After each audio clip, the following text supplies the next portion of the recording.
साथियों नमस्कार। आज की इस वीडियो में हम आपके लिए लेकर आए हैं ड्राइंग टीचर भर्ती परीक्षा के लिए 125 प्रश्नों का वो सेट जो आपकी इस परीक्षा में लगाएगा नैया पार। और हम लेकर आए हैं ड्राइंग टीचर सब्जेक्ट से संबंधित 125 वो प्रश्न जो आपकी परीक्षा की दृष्टि से बहुत ही अहम हैं। इन्हें एक बार देखें, अनेक बार देखें, जब तक ना हो कंठस्थ तब तक देखते ही देखते रहें। तो साथियों बिना देर लगाए आज की वीडियो करेंगे शुरू। लेकिन अगर आप चैनल पर आए हैं पहली बार तो चैनल को कर जाना सब्सक्राइब और वीडियो को कर जाना लाइक और शेयर। साथियों अब हम बिना देर लगाए करते हैं आपकी वीडियो को शुरू और लीजिए आज का आपका पहला प्रश्न। अब तो साथियों आज का आपका पहला प्रश्न है, कामसूत्र का अनुमानित समय क्या है?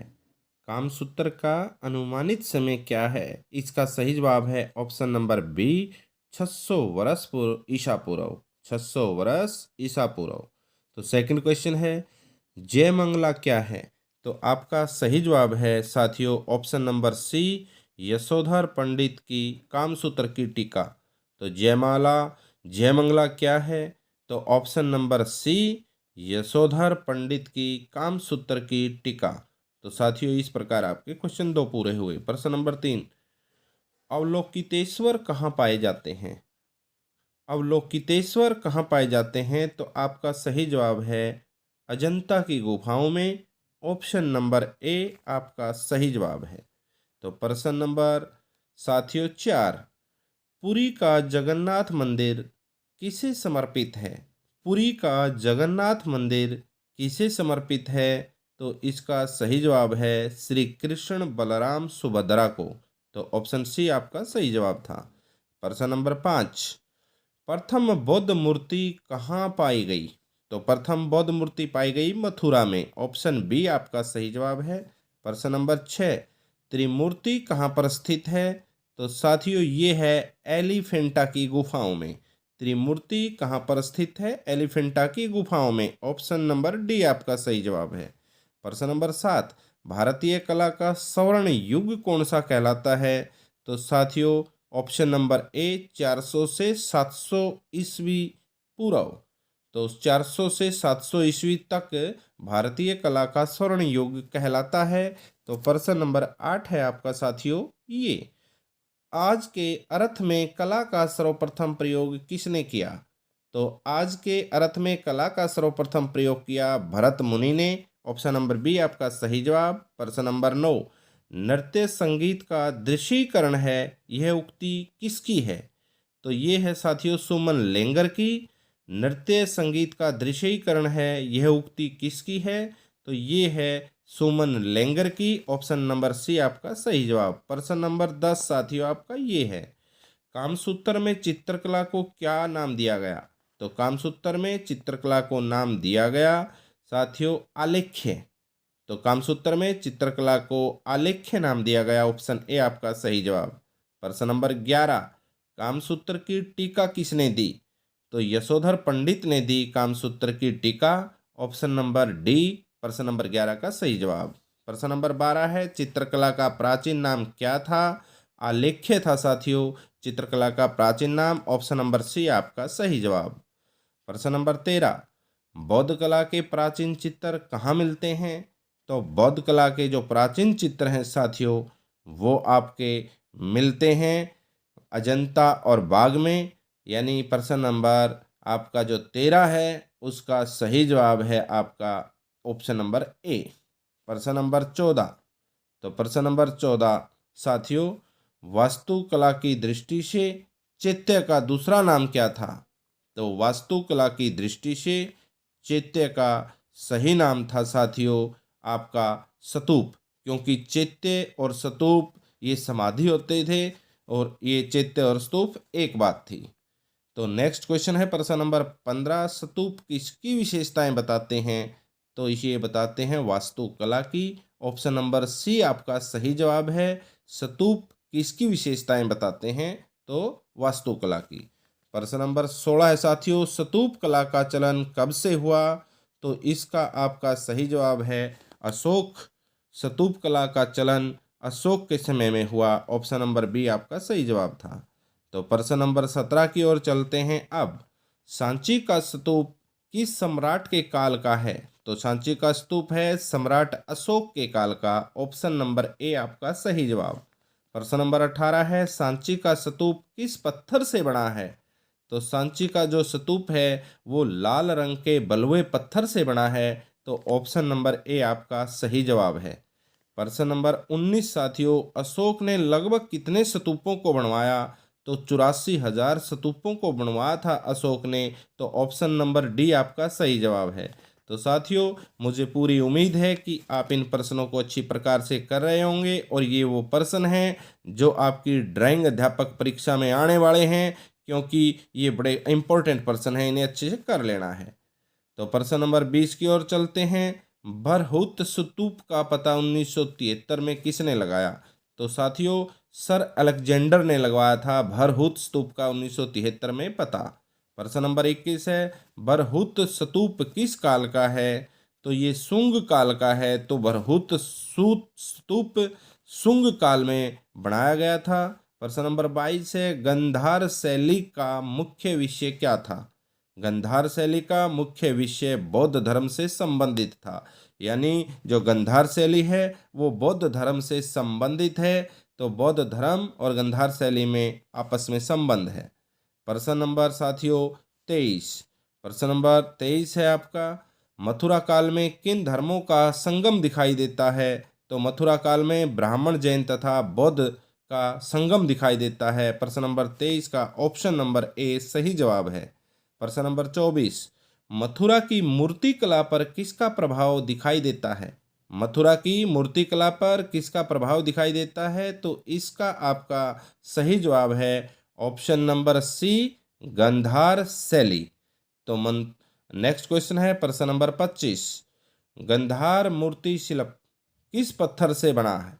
गंधार मूर्ति शिल्प किस पत्थर से बना है? तो इसका सही जवाब है काला स्लेटी पत्थर। गंधार मूर्ति शिल्प काला स्लेटी पत्थर पर बना है। तो प्रश्न नंबर 25 का ऑप्शन नंबर ए। प्रश्न नंबर 26, देवगढ़ का 10 अवतार मंदिर कहाँ पर है? तो उत्तर प्रदेश में है। ऑप्शन नंबर सी आपका सही जवाब है। तो अब हम चलते हैं प्रश्न नंबर 27 की ओर। सास बहु मंदिर कहाँ है? तो इसका सही जवाब है ग्वालियर। ऑप्शन नंबर सी आपका सही जवाब।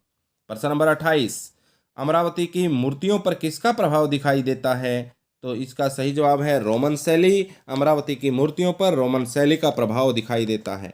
प्रश्न नंबर 29, कांसे से बनी नर्तकी की मूर्ति कहाँ से मिलती है? तो इसका सही जवाब है सिंधु घाटी। ऑप्शन नंबर बी, कांसे से बनी नर्तकी की मूर्ति मिलती हैं सिंधु घाटी से।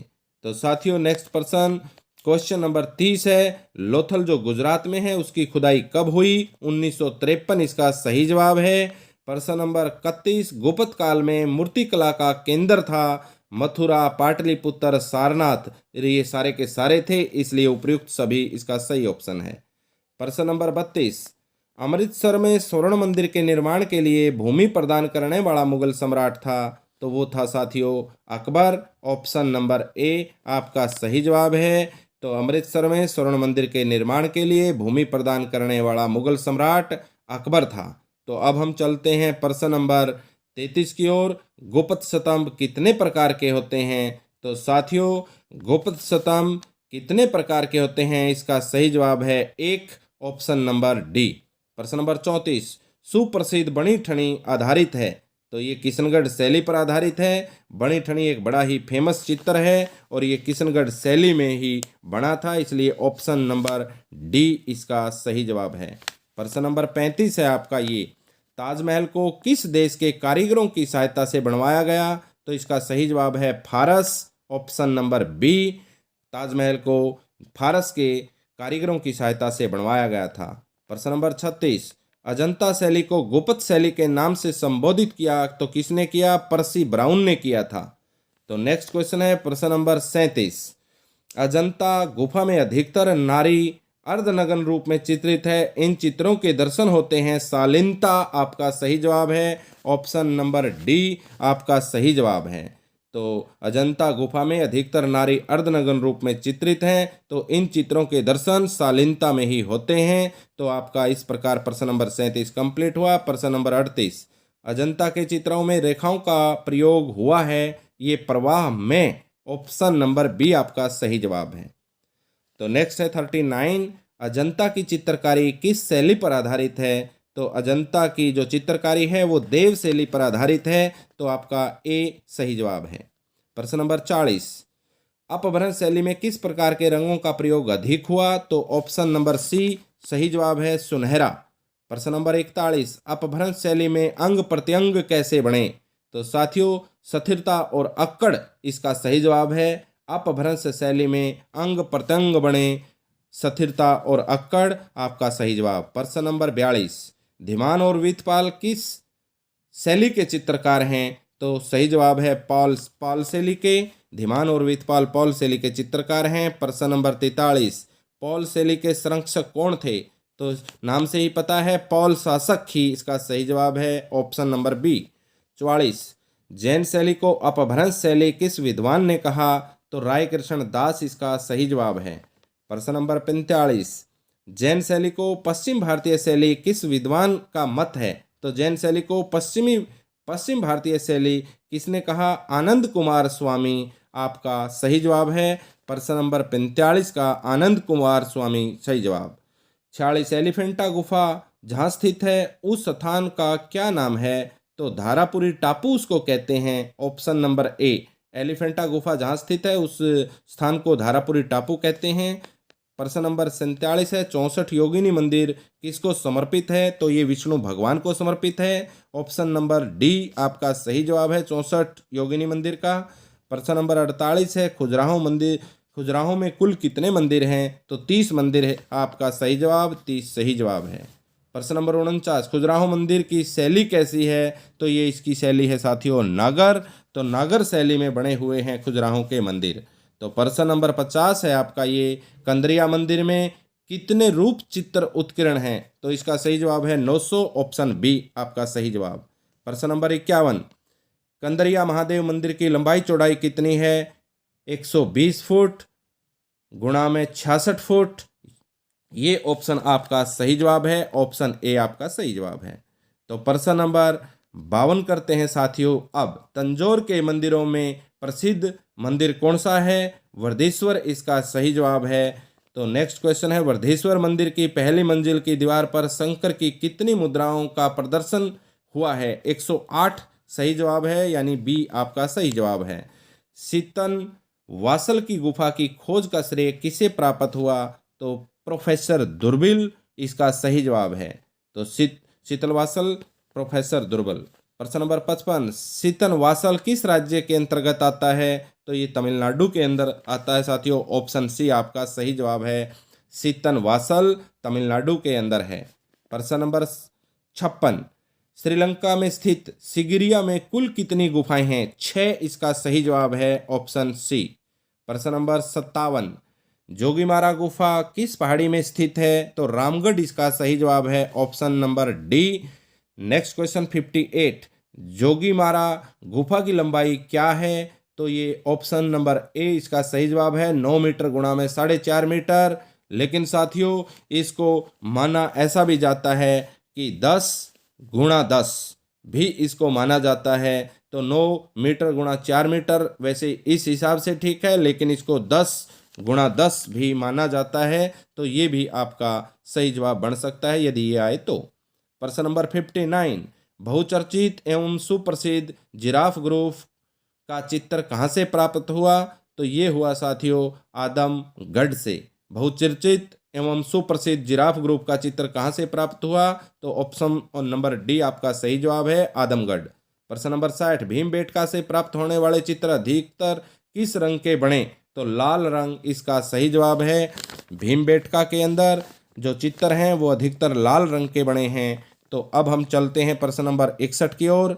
लेह क्षेत्र जो कि लद्दाख में है, प्राग ऐतिहासिक चित्रों के केंद्र कौन से हैं? तो ससपाल इसका सही जवाब है। प्रश्न नंबर 62, दक्षिण भारत के वेल्लारी के प्राग ऐतिहासिक शैल चित्रों का परिचय किसने दिया? तो ये थे साथियों एफ फासेट ने दिया था। प्रश्न नंबर 63, भारत में प्राग ऐतिहासिक चित्रों की खोज सबसे पहले किस क्षेत्र में हुई? तो मिर्जापुर इसका सही जवाब है। तो प्रश्न नंबर 64, होशंगाबाद यानी आदमगढ़ के शैल चित्रों की को मनोरंजन घोष ने किस सन में खोजा? तो आपका सही जवाब है 1922 में। तो होशंगाबाद के शैल चित्रों को मनोरंजन घोष ने 1922 में खोजा था। प्रश्न नंबर 65, भारतीय प्रागैतिहासिक चित्रकला नामक पुस्तक के लेखक कौन हैं? तो साथियों जगदीश गुप्त इसका सही जवाब है, श्री जगदीश गुप्त। प्रश्न नंबर 66, भारतीय चित्रकला की नवीन जागृति का पिता किसे कहा जाता है? तो आपका सही जवाब है ईवी हेवेल। भारतीय चित्रकला की नवीन जागृति का पिता ईवी हेवेल को कहा जाता है। प्रश्न number 67, Indian society of art school की स्थापना किसने की? तो आपका सही जवाब है गगनेंद्र नाथ इसका सही जवाब है। प्रश्न नंबर 68, पुनरुत्थान स्कूल के चित्रकारों ने रेखाओं का अनुसरण किया परंतु वह किस कला के गौरव तक नहीं पहुंच सके? तो वो अजंता रेखाएं तक नहीं पहुंच पाए। तो नेक्स्ट 69, कैमरे का आविष्कार हुआ? तो इसका सही जवाब है 1860, ऑप्शन नंबर बी। प्रश्न नंबर 70, ईबी हेवेल के अतिरिक्त किस महान लेखक ने पुनर्जागृति आंदोलन में स्वदेशी का आह्वान किया? तो सही जवाब है आनंद कुमार स्वामी।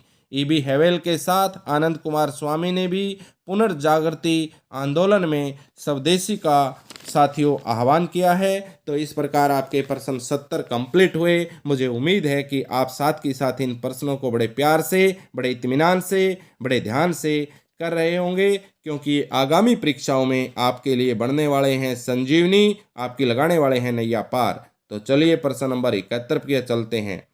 कला स्वदेशी नामक पुस्तक किसने लिखी? तो साथियों आनंद कुमार स्वामी इसका सही जवाब है, ऑप्शन नंबर सी इसका सही जवाब। तो प्रश्न नंबर 72 में चलते हैं। तो प्रश्न नंबर 72 है आपका ये, बंगाल स्कूल के कलाकार वास चित्रांकन के लिए वह धरातल के रूप में क्या प्रयुक्त करते थे? तो इसका सही जवाब है कार्टेज पेपर। बंगाल स्कूल के कलाकार वास चित्रांकन के लिए वह धरातल के रूप में क्या प्रयुक्त करते थे? कार्टेज पेपर इसका सही जवाब। प्रश्न नंबर 73, हलदार और बोस ने किस सन में बाघ गुफाओं के चित्रों की प्रतिलिपियां तैयार की? तो साथियों 1910 इसका सही जवाब है। प्रश्न नंबर 74, पुनरुत्थान स्कूल की शैली में प्राचीन परंपराओं और रूढ़ियों को किस तरह अपनाया? तो सही जवाब है आकृति चित्रण के रूप में। प्रश्न नंबर 75 है आपका, sir J school of arts के प्रधानाचार्य सोलोमन की मार्गदर्शकता में कौन से प्रयोग किए जिससे किस दूसरी शैली को अपनाया? तो डाडा शैली इसका सही जवाब है। तो प्रश्न नंबर 76, तो साथियों आकांक्षा का भाव प्रकट करती है लंबवत रेखाएं, यानी डी आपका सही जवाब है। प्रश्न नंबर 77, अक्षितिज रेखाएं किस प्रकार के भाव उत्पन्न करती हैं? तो ये शांत भाव उत्पन्न करती हैं, आपका सी जवाब सही है। प्रश्न नंबर 78, प्रकाश की मात्रा सबसे अधिक किस रंग में होती है? तो साथियों पीले रंग में होती है प्रकाश की मात्रा, डी सही जवाब। 79, श्याम श्वेत वर्णों से चित्रण करने को क्या कहा जाता है? तो श्याम श्वेत वर्णों से चित्रण करने को कहा जाता है वर्ण शून्यता, इसलिए आपका ऑप्शन नंबर सी सही जवाब है साथियों। तो प्रश्न नंबर 80, तान के मुख्य भेद हैं। तो तान के मुख्य भेद साथियों प्रकाश, मध्यम प्रकाश, छाया, ये सारे के सारे ही हैं, इसलिए ऑप्शन नंबर डी आपका सही जवाब है। तो अब हम चलते हैं प्रश्न नंबर 81 की ओर। ऑस्टवाल्ड आदर्श वृत्त में रंगते हैं, ऑस्टवाल्ड आदर्श वृत्त में रंगते हैं 24।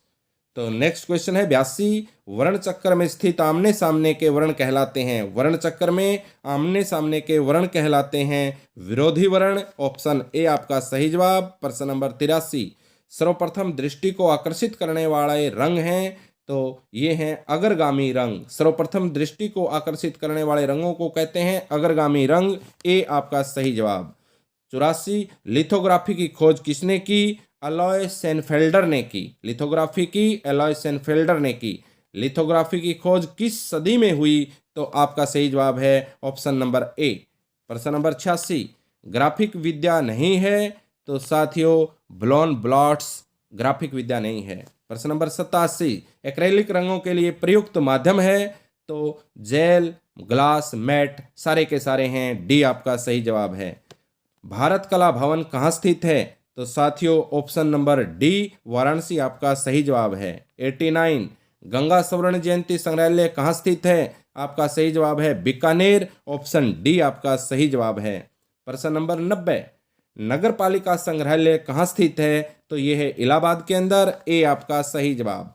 मैसूर राज्य संग्रहालय नाम से ही पता है, ये बेंगलोर में है, तो ए आपका सही जवाब। मॉडर्न आर्ट गैलरी कहाँ स्थित है? तो साथियों ये है नई दिल्ली के अंदर, इसलिए ऑप्शन डी आपका सही जवाब। डोगरा आर्ट गैलरी कहाँ स्थित है? तो ये जम्मू के अंदर है, डोगरा आर्ट गैलरी। तो इस प्रकार आपके प्रश्न 93 कंप्लीट हुए। तो मुझे उम्मीद है पूरी पूरी कि आप इन प्रश्नों को बड़े प्यार से इत्मीनान से कर रहे हैं। तो प्रश्न नंबर 94, अमृता शेरगिल की निम्नलिखित में से कौन सी कृति है? तो फल बेचने वाली अमृता शेरगिल की ये कृति है, फल बेचने वाली, तो सी आपका सही जवाब। कथावाचक किसकी कृति है? के एस कुलकर्णी की है कथावाचक। तो 96, भावेश सान्याल की कृति कौन सी है? तो स्नान और संगीतज्ञ भावेश सान्याल की कृति है, स्नान और संगीतज्ञ। नेक्स्ट क्वेश्चन 97, अनाज की ओसाई नामक चित्र किसने बनाया? तो अनाज की ओसाई नामक चित्र राम किंकर बैज इसका सही जवाब है। अनाज की ओसाई राम किंकर बैज, ऑप्शन डी सही जवाब। चांदनी रात में गंगा दर्शन किसकी कृति है? मुकुल चंद्र राय की। चांदनी रात में गंगा दर्शन मुकुल चंद्र राय। तो 99, कनु देसाई का जन्म कहाँ हुआ? तो साथियों गुजरात में हुआ, कनु देसाई का जन्म गुजरात में हुआ। नेक्स्ट है 100, श्रीधर बेंद्रे का जन्म इंदौर में किस सन में हुआ? तो साथियों इसका सही जवाब है option number B. Option number B आपका 1910 में हुआ। तो नेक्स्ट क्वेश्चन है प्रश्न नंबर 101, जॉर्ज कीट का जन्म हुआ? तो श्रीलंका में हुआ जॉर्ज कीट का जन्म। तो इस प्रकार हमने 101 प्रश्न पूरे किए। प्रश्न नंबर 102, रोरिक कहाँ के थे? तो रोरिक थे रसिया के। प्रश्न नंबर 103, शांति निकेतन की स्थापना कब हुई? तो साथियों 1921 में हुई शांति निकेतन की स्थापना। ललित कला महाविद्यालय लखनऊ की स्थापना कब हुई? तो 1913 में हुई ललित कला महाविद्यालय लखनऊ की स्थापना। तो नेक्स्ट है ललित कला अकादमी दिल्ली की स्थापना हुई? तो 1954 इसका सही जवाब है। ललित कला अकादमी दिल्ली की स्थापना 1954 में हुई। तो इस प्रकार आपके प्रश्न 105 कंप्लीट हुए। तो मुझे पूर्ण उम्मीद है कि आप इन प्रश्नों को बड़े प्यार से कर रहे हैं और बड़े अच्छी तरीके से कर रहे हैं आने वाले हैं ये परीक्षाओं में। हुसैन किस ग्रुप के संस्थापक थे? तो साथियों प्रोग्रेसिव आर्टिस्ट ग्रुप, जिसको हम पैग भी कहते हैं, हुसैन इस ग्रुप के संस्थापक सदस्य थे।